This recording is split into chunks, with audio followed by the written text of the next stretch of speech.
Kawat-kawat tergantung di mana-mana di daerah pemukiman kumuh itu, dan rumah-rumah yang berderet dalam kekacauan. Seharusnya pemukiman itu sudah dihancurkan belasan tahun yang lalu, tetapi tidak pernah terjadi. Ganggang sempit, dinding-dinding yang kotor, tanah yang tidak rata, dan bayangan-bayangan mengingatkan Hao-Ren akan masa kecilnya. Xie Yujia berjalan di samping Hao-Ren, dan ada dua bayangan kecil di depan mereka, sama seperti saat dia mengikuti kakak laki-laki kecil kemana-mana sebagai wortel kecil. Dia tidak tahu dia masih akan mengikuti Hao-Ren kemana-mana sekarang setelah dia lebih besar. Sedikit melelahkan, tetapi tidak ada pilihan lain. Kemunculan dari kakak laki-laki kecil yang tepat waktu telah memenuhi harapan masa kecilnya. Percintaan sama sekali tidak ada hubungan dengan kepandaian. Tidak masalah betapa pandainya seorang wanita, dia bisa menjadi bodoh saat dia jatuh cinta. Putih kecil melompat turun dari pelukan Xie Yujia untuk mengejar anak anjing ras campuran di dekatnya. Anak anjing itu tidak pernah melihat yang lebih kuat dari seekor anjing Tibetan Mastiff, jadi ia langsung diam. Putih kecil kehilangan ketertarikannya dan kembali ke samping Hao-Ren. Sulit baginya menemukan teman main karena kemampuannya. Namun, Putih kecil sendiri sangat pemilih. Banyak mahasiswa berusaha memeluknya saat Xie Yujia membawa ke pertandingan. Tetapi ia tidak membiarkan setiap pria kecuali Hao-Ren menyentuhnya. Hanya gadis cantik yang berkesempatan memeluknya. Ia melompat-lompat di sekeliling Hao-Ren dan Xie Yujia seperti bola putih berbulu tebal saat mereka tiba di pondok nenek tua. Dinding pondok itu berbagi dengan tetangga, dan dinding depan hanya selebar 2 pintu disejajarkan bersama. Ada sebuah jendela yang kelihatannya tidak pernah dibuka bertahun-tahun dan pintu kayu tua. Dinding itu disandarkan di luar menunjukkan betapa berbahayanya tinggal di dalam. Seorang petapa yang sejati tinggal di tempat yang ramai ini. Hao-Ren tidak akan pernah berpikir seorang master super yang sama kuatnya dengan Lu Linlin dan Lu Lili tinggal di tempat seperti ini. Nenek. Nenek. Xie Yujia melangkah ke depan mengetuk pintu. Tidak ada tanggapan setelah beberapa menit. Xie Yujia menjadi sedikit khawatir. Dia melihat tetangga yang memasak sehingga dia ke sana. Permisi, Bei. Apa nenek tua ada di rumah? Aku belum melihatnya selama beberapa hari. Walau dia biasanya tidak sering keluar, wanita itu menjawab sambil memasak. Terima kasih. Xie Yujia kembali ke Hao-Ren dan melihatnya, khawatir. Apa kau pikir sesuatu terjadi dengan nenek? Dia akhir-akhir ini tidak merasa sehat. Hao-Ren telah memperkirakan nenek tua itu bukan manusia fana saat dia bertemu di konvensi perdagangan di surga kelima. Tetapi Xie Yujia masih belum yakin jika itu bukan mimpi. Dari apa yang dia ketahui, kondisi kesehatan nenek tua sangat mengkhawatirkan. Kita bisa membuka pintu dan melihat ke dalam, tanya Hao-Ren. Di satu sisi, dia ingin melihat master seperti apa nenek tua itu. Di sisi lain, Xie Yujia benar-benar khawatir. Sulit mengatakan mengenai orang tua yang tinggal sendirian. Xie Yujia merasa prihatin, sehingga dia datang berkunjung, menemaninya dan merawatnya setiap akhir pekan. Ya, mari cari cara masuk ke dalam. Xie Yujia mengerutkan kening dan mengangguk. Hao-Ren meletakkan tangannya di pintu dan memberi sedikit tenaga ke tangannya. Boom! Pintu yang rapuh itu terbuka di bawah goncangan.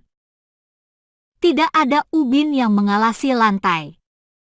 Kunci besi berkarat jatuh ke tanah yang lembab. Hao-Ren mengangkatnya dan mengamati tempat itu dengan cermat. Nenek tidak ada di ruangan itu. Xie Yujia membuka pintu untuk mengeluarkan udara lembab. Dia pernah menawarkan sedikit uang pada nenek tua untuk memperbaiki tempat ini, tetapi nenek tidak menyetujuinya. Nenek tidak ada di sini. Dia mungkin pergi. Xie Yujia sebenarnya sedikit lega melihat dia tidak ada di ruangan itu. Hao-Ren mengangguk dan melihat sekeliling ruangan. Dia tidak yakin jika itu sangat tidak sopan untuk memasuki wilayah kultivator lain.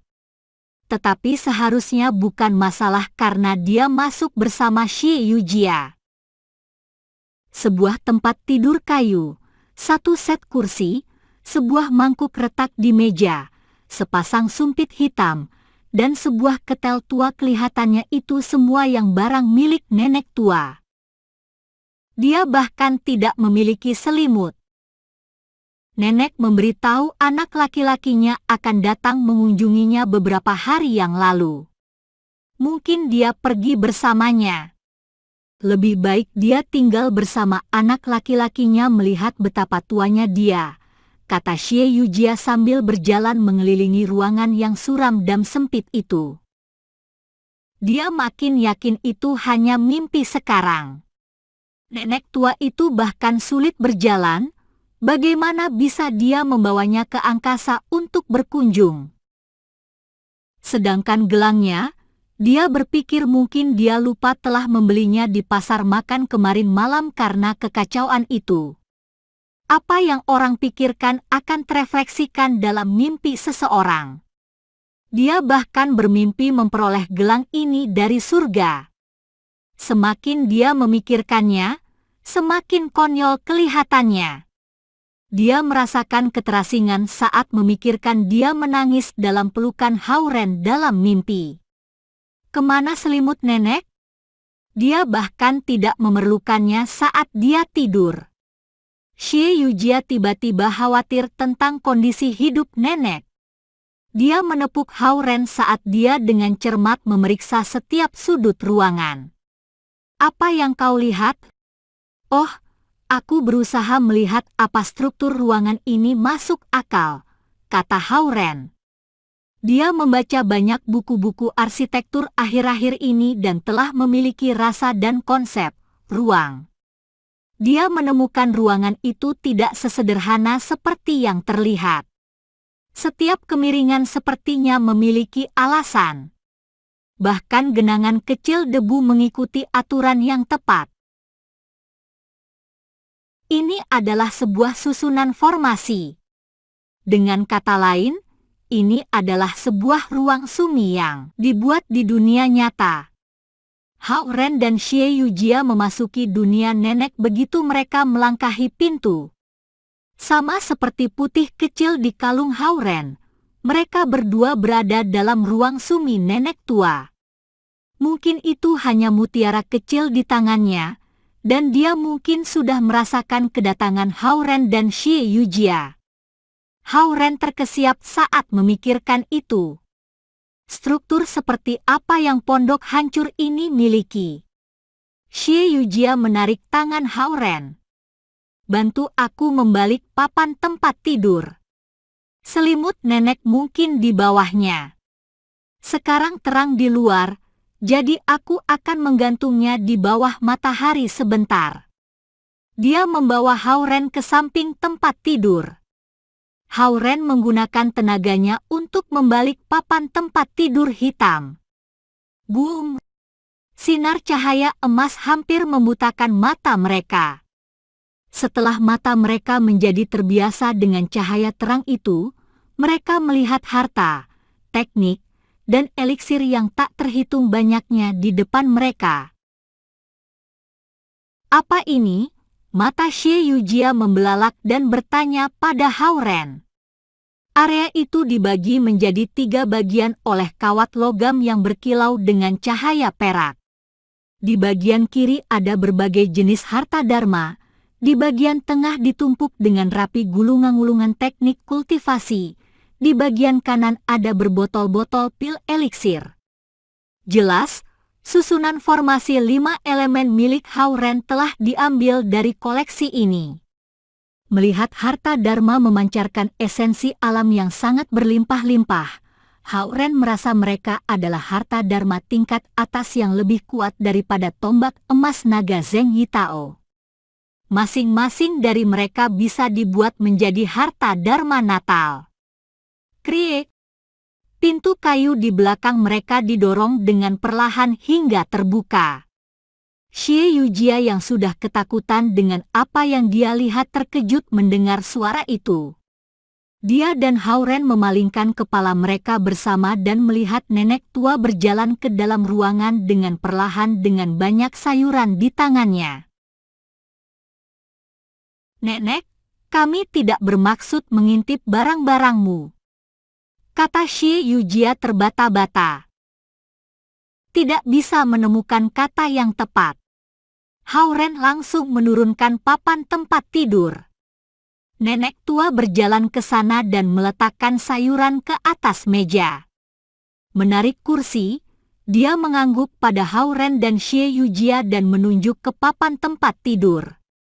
Hauren menarik Xie Yujia yang terkejut untuk duduk di papan tempat tidur. "Aku hanya punya beberapa kalimat untuk dikatakan." Melihat pada Xie Yujia dan Hauren, dia mengangkat tangannya ke arah Hauren. "Kau harus menikahi Xie Yujia." "Aku telah memutuskan," katanya. "Hah?" Xie Yujia bingung. "Itu saja. Kau bisa pergi sekarang."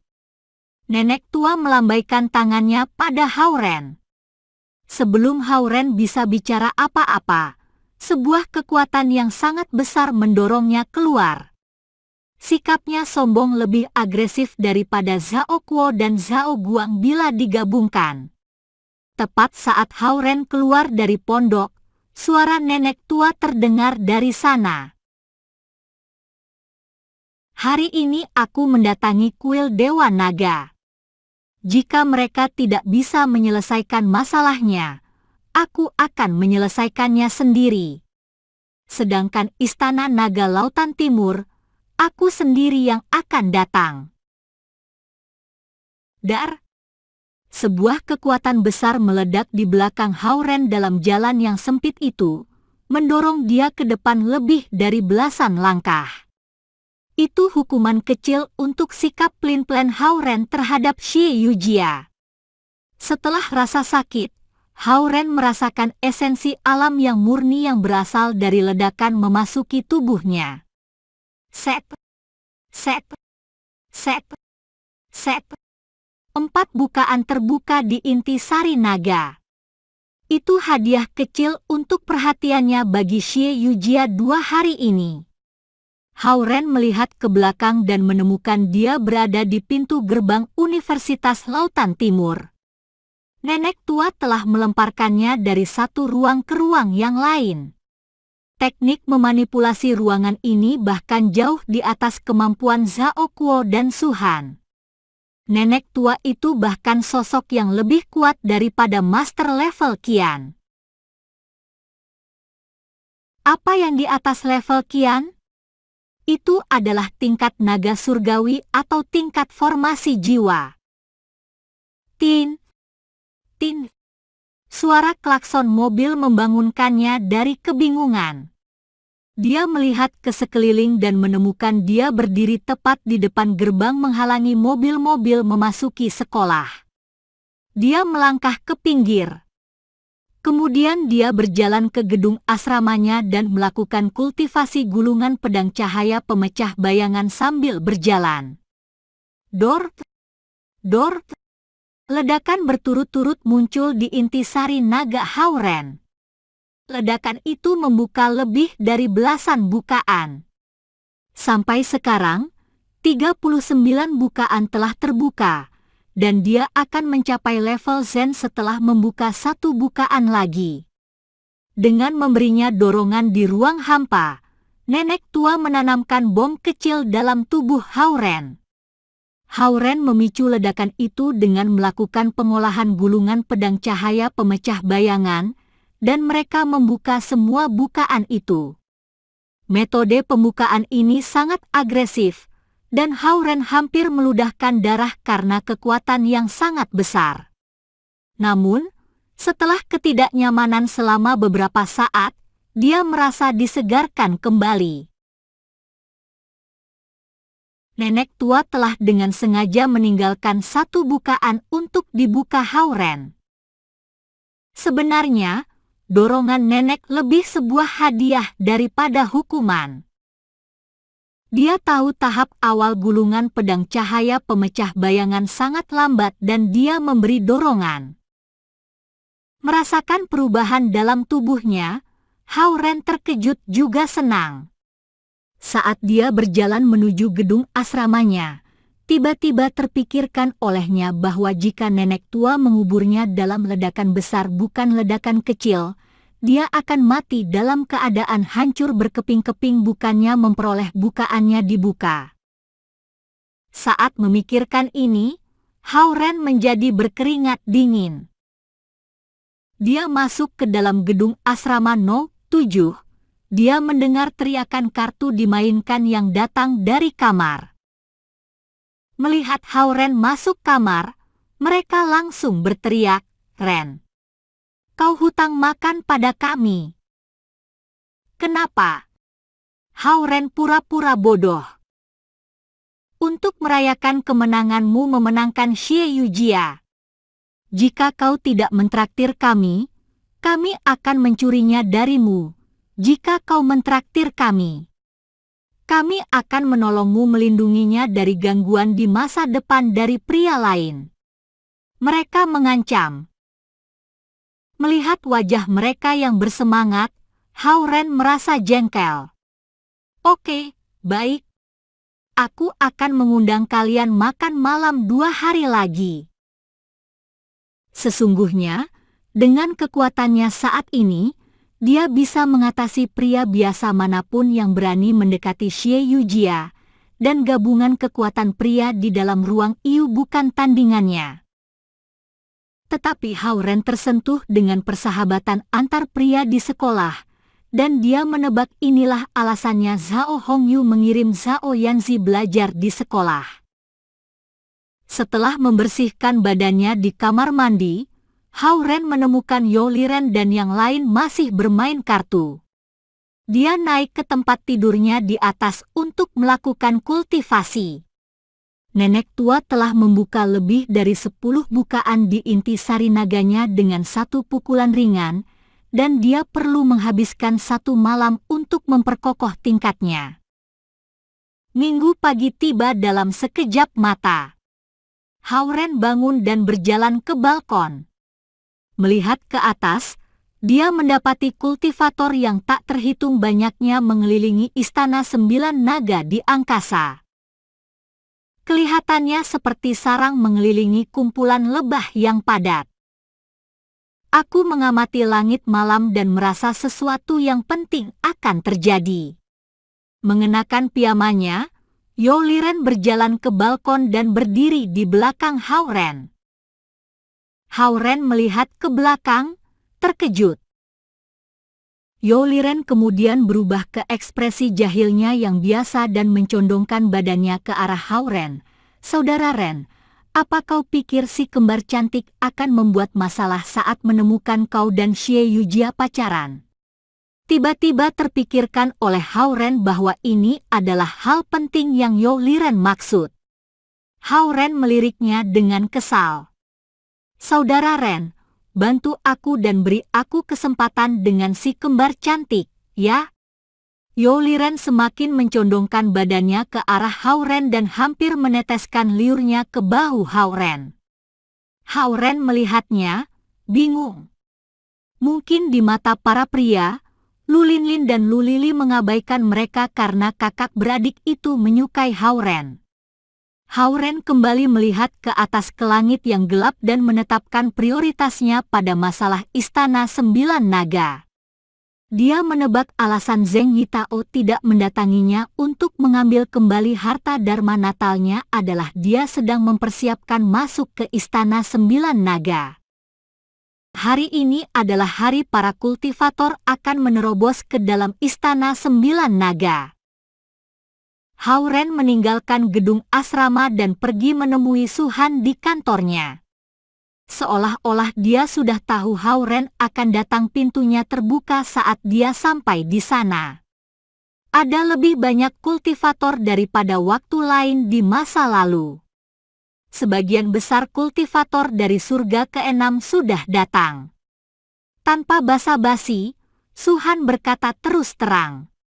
Di langit di luar jendela, tingkat perisai berwarna-warni dan berkilauan terbang mengelilingi Istana Sembilan Naga seperti lebah. Apa sebaiknya kita meminta Lu Linlin dan Lu Lili bergabung? Tanya Hao Ren. Jangan. Terlalu banyak orang yang berusaha menerobos masuk ke dalam istana, jauh lebih banyak dari yang aku kira. Aku takut terlalu banyak gangguan jika mereka bergabung dengan kita, kata Su Han dengan santai. Kapan kita akan melakukannya? Tanya Hao Ren. Kira-kira jam 10, jawab Su Han. Apa yang sekarang kita lakukan? Tanya Hao Ren lagi. Kultivasi. Su Han melemparkan kata ini sebelum duduk bersila dan menutup matanya. Hao Ren menelan kembali kata-katanya dan duduk di tempatnya yang biasa. Esensi alam di kantor Su Han lebih kuat daripada di luar, hasil dari susunan formasi yang dia bangun di sekitar ruangan itu. Hao Ren berkonsentrasi pada kultivasinya, berharap dia bisa membuka bukaan terakhir dan mencapai ke level Zen, yaitu sebuah tonggak sejarah yang penting. Dalam sekte kultivasi, level Zen sama dengan tingkat formasi inti. Akan tetapi, untuk mencapai tingkat ini setiap orang akan memiliki jangka waktu yang berbeda-beda. Ada kultivator yang hanya membutuhkan beberapa bulan untuk mencapainya atau bahkan beberapa hari, tetapi mungkin saja memerlukan waktu bertahun-tahun. Untuk beberapa kultivator, mereka tidak akan pernah mencapai tingkat ini sepanjang hidupnya.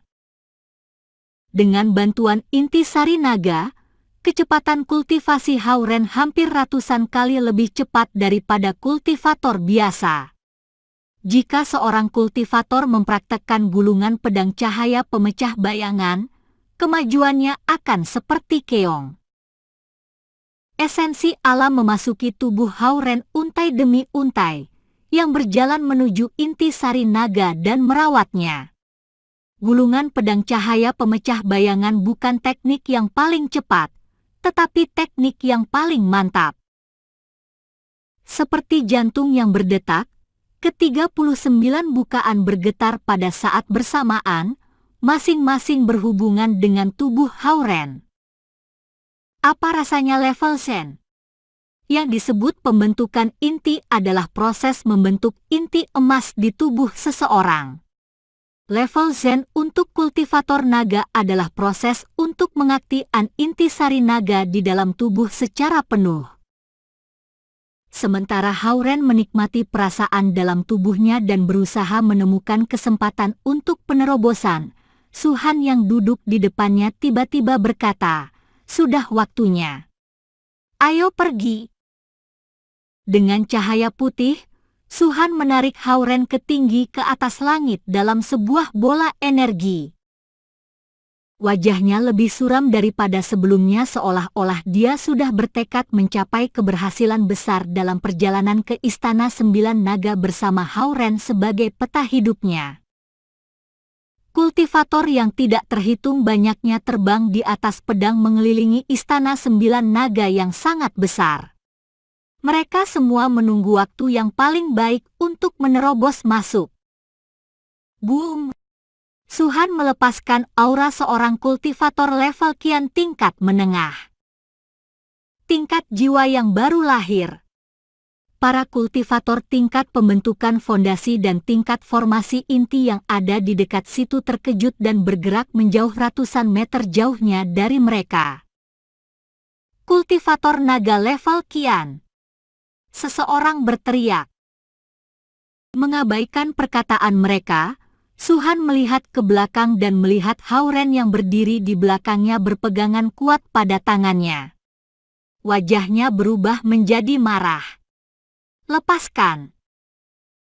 Melihat ke arah daratan yang ribuan meter jauhnya di bawah, Hauren tetap berpegangan erat pada tangan Suhan yang halus. Kau bercanda ya? Kau bisa terbang di atas pedang, aku bisa mati kalau jatuh. Di bawah tatapan kultivator-kultivator yang ratusan meter jauhnya, Suhan tidak lagi dapat mempertahankan ketenangannya sebagai seorang master. Dia memukul pelan dada Hauren dengan sikutnya. Lepaskan dan bebaskan siluman binatangmu. Putih kecil. Hauren membeku sesaat sebelum melepaskan salah satu tangan Suhan dan mengeluarkan si putih kecil yang berbulu dari ruang tersembunyinya. Lempar, Suhan menginstruksikan. Melemparnya. Hauren bingung. Meski putih kecil kadang tidak tahu malu, dia masih menyukainya. Binatang kecil ini pemalas. Dia punya kekuatan. Suhan kehilangan kesabarannya, meski kerutannya sangat cantik. Putih kecil melihat Hauren dengan tatapan tak bersalah, tetapi Hauren memutuskan, mempercayai Suhan. Dia melemparkan putih kecil ke angkasa. Guk, guk. Putih kecil jatuh seperti batu. Suhan, bantu putih kecil. Hauren berteriak cemas. Bum. Belasan meter di bawah mereka, putih kecil tumbuh besar. Lidah api muncul di keempat kakinya dan ia terbang naik.